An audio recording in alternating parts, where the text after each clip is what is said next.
Party అభ్యర్థి మన్నె జీవన్ రెడ్డి గారు అత్యధిక మెజారిటీతో గెలవబోతా ఉన్నారు. 100%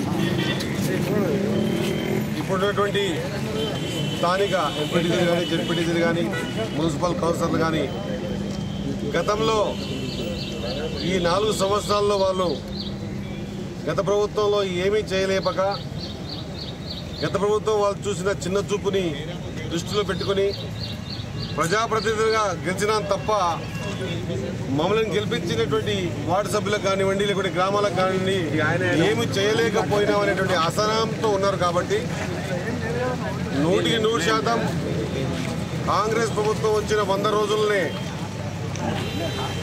ప్రతి గ్రామానికి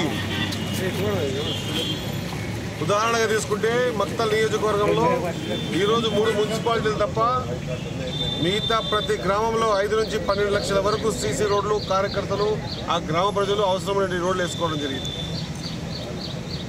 ఎప్పుడు అభివృద్ధి అనేది మనకు బయటపడుతుందంటే గ్రామాలలో జరిగేటువంటి అభివృద్ధి కార్యక్రమాలను దృష్టిలో పెట్టుకొని అభివృద్ధి జరుగుతూ ఉంటేనే గ్రామాలు అభివృద్ధి అయితేనే రాష్ట్రం కానీ దేశం కానీ బాగుపడుతున్నటువంటి విషయాన్ని మరొకసారి వాళ్ళు గుర్తు చేసుకొని గతంలో పడ్డ ఇబ్బందిని వాళ్ళ ఈ 4 సంవత్సరాల పీరియడ్లో ఎన్నో కార్యక్రమాలు చేశారు.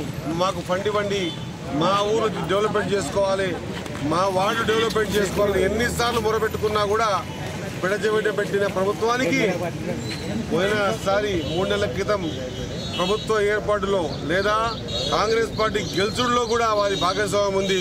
ఈరోజు జీవన్ రెడ్డి గారి గెలుపులో కూడా వాళ్ళ భాగస్వామ్యం ఉంటుందని పూర్తిగా విశ్వసిస్తున్నా. ఖచ్చితంగా జీవన్ రెడ్డి గారు పెద్ద మెజారిటీతో ఎవరు ఊహించని విధంగా ఏ విధంగా అయితే ఆనవాయితీగా వచ్చిందో గతంలో రేవంత్ రెడ్డి గారు మిగతా ఎమ్మెల్సీ ఎట్లా గెలిచారో ఈ జీవన్ రెడ్డి గారు కూడా అంతే పెద్ద ఎత్తున గెలవబోతున్నారని చెప్పేసి తెలియజేస్తూ ముగిస్తాను. ధన్యవాదాలు.